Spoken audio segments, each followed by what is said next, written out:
C'est un grand honneur pour moi que d'ouvrir ce premier colloque sur la méditation de pleine conscience au ministère des Solidarités et de la Santé, que la Direction générale de la Santé co-organise avec Santé publique France, que je salue, à la demande du délégué ministériel à la santé mentale et à la psychiatrie, qui n'a pas pu venir, mais qui porte évidemment un intérêt majeur à ce sujet.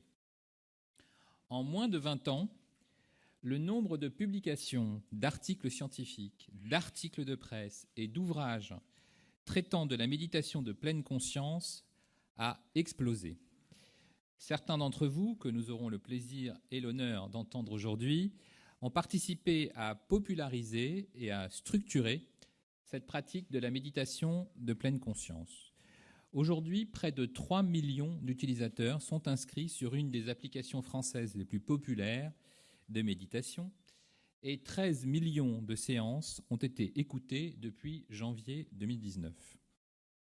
Une étude nationale américaine récente a révélé que près de 14% de la population américaine de plus de 18 ans pratiquait la méditation en 2017, soit presque 3 à 4 fois le pourcentage de 2012. Il y a donc, à ne pas en douter, un réel engouement pour la méditation et ceci est prometteur. Prometteur car nous pouvons penser que le bien-être mental devient une réelle préoccupation de nos concitoyens. Si aujourd'hui on nous apprend à bien manger, bien bouger, personne ne nous apprend à prendre soin de notre bien-être mental. Aujourd'hui, alors que les Françaises et les Français sont parfois perçus comme les champions du monde du pessimisme, près d'un Européen sur 4 est touché par un trouble psychique au cours de sa vie. Entre 10 et 20% des 10-20 ans sont en situation de souffrance psychique. La dépression est une cause majeure d'incapacité sur un plan international. 11,4 millions de Français sont des fumeurs de tabac quotidien et 700 000 des usagers de cannabis au quotidien.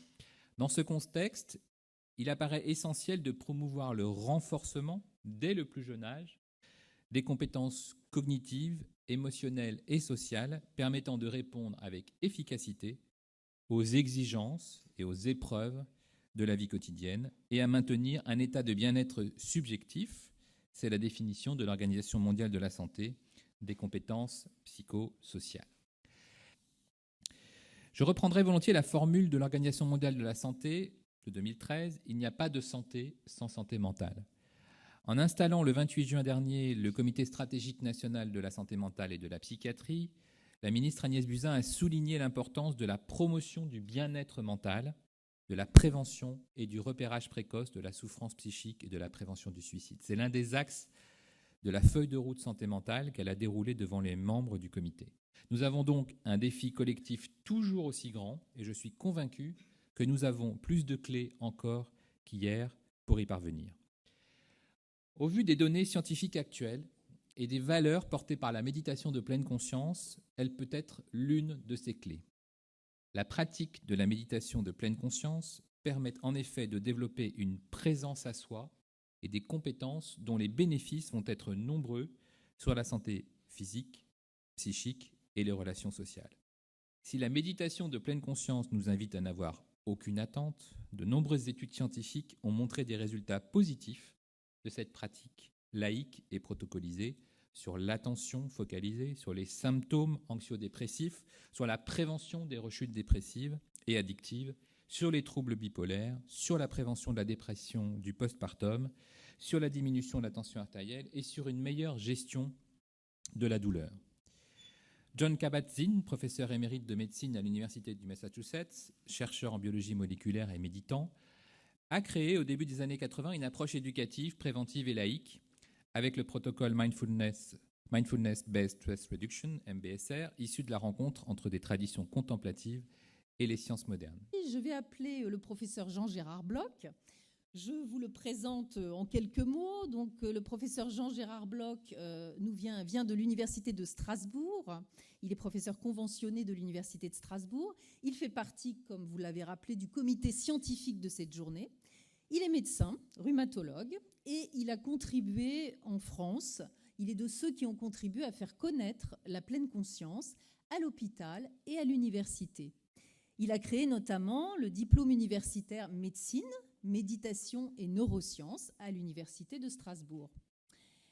Le professeur Bloch est aussi formateur certifié d'instructeur du programme MBSR et on va avoir l'occasion de définir tout ça dans cette matinée. Au sein de l'ADM, l'Association pour le développement de la mindfulness, qui a en fait introduit et développé en France la pleine conscience. Effectivement, c'est un domaine en évolution.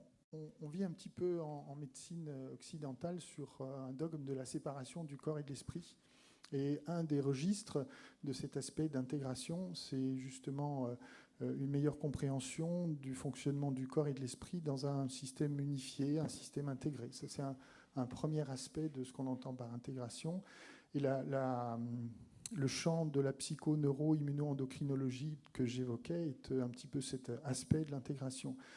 Bonjour, je suis Catherine Cornibert, je suis docteur en pharmacie. Je dirige également les actions et la communication de l'association SPS, Soins professionnels à santé, qui accompagne et soutient tous les professionnels en santé en souffrance. Vous avez dit très justement que mindfulness pouvait être très efficace sur la qualité de vie au travail et le burn-out. On sait que la santé des soignants et la prévention sont deux axes majeurs dans la stratégie nationale de santé. Comment on pourrait envisager ensemble une formation plus systématique sur l'ensemble des soignants et notamment sur les étudiants en santé ? Oui, c'est une bonne question, mais moi, je ne sais pas donner en l'état des choses une réponse définitive. Je crois que ce qui est initié aujourd'hui est une preuve de tout l'intérêt que ça prend en France et c'est très prometteur sur le développement de ce qui va pouvoir se mettre en place avec rigueur, avec patience, mais aussi avec persévérance.